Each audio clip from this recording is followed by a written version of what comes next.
Hi, welcome to Just a Cup on Bleav. I am Bryan Fetzer, and this is an organic conversation with some of the world's greatest athletes and the individuals that help get them to that spot.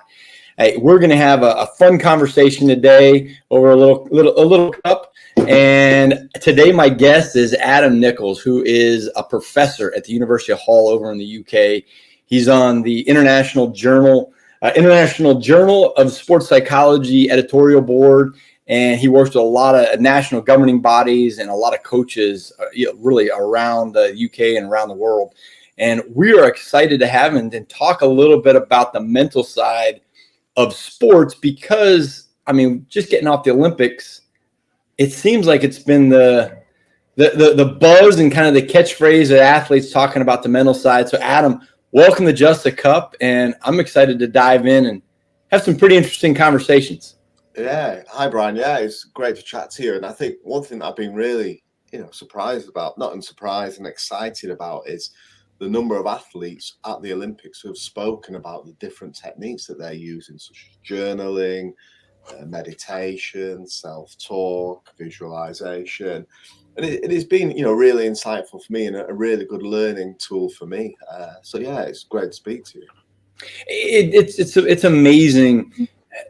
How much, as a coach personally, when I was coaching, the mental side was not something that we spent an exuberant amount of time on. It was physical, a little bit of nutrition, a little bit more about recovery. And then the mental side was, you got to work on your mental part of it. You got to get tougher mentally. Those were always words that said, but there was very little action taken to them. It was a lot of talk and not a whole lot of action.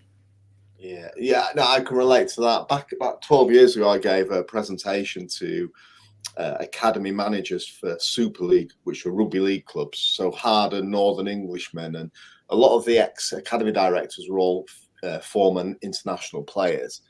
And so I gave a talk on coping and mental toughness, and the talk lasted an hour, and then one of the players at the end of it was like, well, mental toughness is either something you've got or you don't have. You can't develop it. That was a good hour he spent listening to me talking about strategies to develop mental toughness then for him. So, yeah. And that sounds about right. A way that an athlete would perceive it, because really that's kind of what you're taught all kind of growing up. Like, be tough, just be tough. And, there's ways that you can go about it. And I think, really to me, it starts at the top. And that's where I wanted to kind of talk to a little bit more about, your efforts, with, coaching coaches and teaching coaches. And I know you talk about it in your book. And what are some ways that coaches can do to help their athletes, or what do coaches need to do to get things right? Yeah, so this is something I'm really passionate about, and having worked with different coaches, I felt the need for this book. And I think first and foremost, it's about creating the optimal environment in which psychology is understood, it's valued, and it's something that coaches don't hold a stigma against. In terms of if an athlete maybe comes to them with a problem, rather than criticizing the athlete, let's help this athlete, let's support this athlete, let's create an environment in which we support the needs of athletes from a physical but also a psychological perspective. So it really does come from the top down. Do you find that coaches or governing bodies are being more open to it, more putting it in the forefront a little bit more? Absolutely. I think with a younger generation of coaches and performance directors coming through the system, there seems to be a lot more awareness of the benefits of incorporating psychology within the environments, with coaches having understanding more about how they can build effective relationships with athletes and what impact that can have. So I think absolutely, I think certainly in the UK it's becoming much more accepted and understood, and I'd say also utilized as well. Do you find it more in the team sports as opposed to the individual sports? Meaning like the individual sports like a tennis or a golf or track and field, as opposed to rugby or football or something of that nature? I guess in my experience, having did my PhD back in 2005. It was with international adolescent golfers. I think in those sports there'd always been an acceptance of psychology. I think it was more the team sports, so rugby union, rugby league that I'd worked in, maybe a bit of football, or soccer as we call it. Well, it's actually association football. We invented the term, but I'd say in those sports it's becoming, it's becoming more and more accepted now than it perhaps was. Why do you think? I mean, do you think it's because of the younger generation that is kind of it's been talked about a little bit more, or? Yeah, it's in the media more, and I think also as well is that there's famous athletes are now openly talking about the use of psychology and why it's helped them. And I think when they do that, it has a knock-on effect in terms of actually coaches thinking, yeah, maybe I could do with this. Maybe this could help this particular athlete, or it could help me as a coach understand more about the athletes and help me develop as a coach and become a better coach. I think that's massive. That makes total sense. How can a coach create a more optimal environment for the team? There's many different things. So I always try not to use academic jargon, and I think when I read posts sometimes I think I'm a psychologist, professor of psychology. I think, what does that mean? But so there are two different environments. So we have what is known as a task climate, in which coaches focus on encouraging athletes to get better. They reward effort and they reward improvements. And then we have an ego climate where coaches would reward athletes who are the best, who outrun the others, who perform the best in drills. Now, as a coach, we want to develop a climate in which we're encouraging and supporting athletes to grow and develop, to become better at what they do, to kind of maximize their performance. And when we see that, we reward that, we praise that, and we emphasize that. That's not to say, I think in elite sports there's been some evidence to show that some athletes do need some competition within training with each other. But I think it's, as a coach, it's about how you manage that. And I guess also it's about creating an environment in which you encourage teammates to support one another. You're ultimately, you are teammates and you are fighting for a position in the team, but ultimately you are teammates, and that's what we need from you. We need you to support each other. And I'm a massive fan of Nick Saban. I love watching all his videos and interviews, and it's something that he promotes, is about this encouraging and supporting each other, and I think that's so important. And then as a coach as well, it's about, if you're the head coach, employing staff who feed into your vision and ensure that they're also supporting of developing the needs of athletes. I think it's crucial that as people, whether you're an athlete or not, we all have needs, basic needs. We need to feel cared for. We need to feel competent and good at what we do. And so it's about, as a coach, it's about how do you ensure that people feel cared for, they feel competent, and that they have a sense of control over what they do. And if we can get those things right within the environment, we know it has an impact on motivation, on effort, on engagement, on well-being and performance. So it's about trying to tick those boxes off. And I think an environment in which we have those things can really support the growth of athletes. Has Ted Lasso become a phenomenon in the UK, the TV show? Because when you just mentioned environment, that was one of the things that I thought of, that I know my wife mentioned it when we watched, all the different seasons of it. She made many comments like, that'd have been a cool environment to play in if it was real. Just because of the way he kind of diverted attention or used interesting phrases. One, has it become a fascinating thing over in the UK like it was in the US? Yeah, it has. Maybe I don't think it's as big as in the US, but when you talk about that diverting, this is what the best managers do. So in terms of England, we have Sir Alex Ferguson, famous manager of Man United, Jose Mourinho. And when you look at interviews with them, that's one thing they always do. They divert the attention away from their players and onto themselves or onto something completely different. So it frees up their players to play. And I think that's a very important strategy again. What coaches? I mean, you just mentioned a couple of them. Are there some coaches out there that you've been impressed with, not only maybe just in England, but in any of the sports that you've listened to them talk, you've listened to them put presentations together, and you're like, wow, like that coach has got a good understanding. Yeah, there's lots.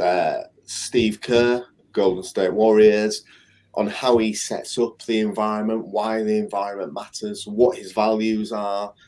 Phil Jackson, who comes, he's influenced by him. And then there's so many. And then, but when you look at, so for example, Sir Alex Ferguson, I'll go back to him, one of the most successful or the most successful football manager within England. Yeah. And if you look at what he does now, I'm fairly certain he won't know the different psychological theory on self-determination theory, basic psychological needs theory, but he does these things naturally and instinctively. Right. He puts the players first. He cares for players.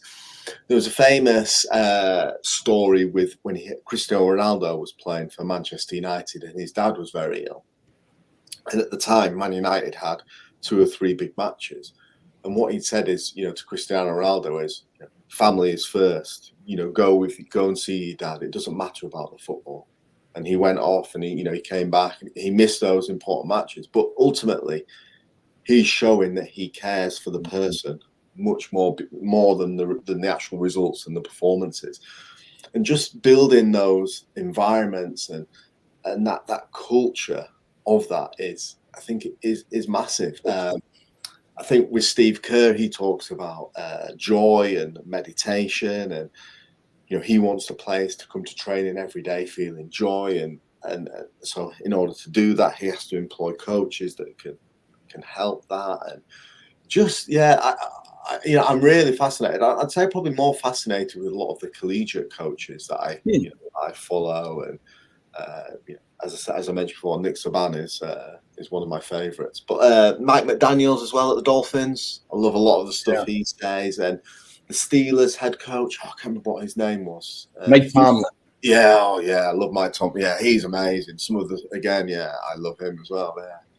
It's amazing. I mean, when you're just mentioning these coaches, I mean, they're so diverse as far as personalities and experience. I mean, Steve Kerr clearly, played on some amazing teams and made some clutch shots as an athlete. Mike Tomlin played at William & Mary, he wasn't an NFL superstar, those kind of situations. Mike McDonald didn't even play, So when you've got these wide ranging, and Sir Alex Ferguson, obviously, his book's phenomenal, by the way, his autobiography, just learning about a coach, like somebody that kind of rose up through the ranks and held on to success for a long time. I mean, we're not talking about, a 2-year, 3-year window. We're talking like decades of success. I mean, is there something, because I was kind of lead into my next question about performance profiling, but are there certain attributes that coaches have that are innate that kind of lead to their success? Yeah, I think it's their ability to kind of build relationships with players. I think that's one thing I see among all of these coaches, the way in which they treat their players, praise their players. I'm not saying they're soft, because they're not soft. Mike Tomlin's not soft at all. The standards he sets are incredible, but they're done for the right reasons. And he explains, from what I've seen, why he's doing that. But ultimately, he cares for his players. He cares about being a good coach. He cares about developing players. And like you mentioned, I didn't really think about this. Yeah, they are very diverse, different sports, different playing backgrounds, but they all have this thing in common where I think they get the psychological side, and it's probably why I'm drawn, because I don't understand NFL. I don't, I watch a little bit of basketball. I don't understand those sports, but I can understand what they're saying and what they're trying to do. I see it, straight away in terms of them building teams as well. I get it straight away. That's awesome. And now I wanted to kind of shift into the profiling of performance, because it kind of is, I guess, a little bit, but how are coaches, or how are governing bodies now, or how are you kind of guiding people to the whole term, performance profiling? Yeah. So performance profiling it comes from this quite an old psychological theory about personal construct theory, about people wanting to understand themselves and make sense of their world, and now it's about, it can be used across so many different areas. It can be used as, you can develop a team profile. So what do we want to be as a team? Who do we want to be? What do we need to improve on as a team? How are we going to benchmark that? But also with individuals. And it's really good. One thing I found is it's amazing for creating self-awareness. Because with a performance profile, and you create a visual diagram of areas in which you want to be improve on. So it could be technical, tactical, psychological, nutritional based, sleep based, all the areas which you think could make a great performance or a great performer within your particular sport.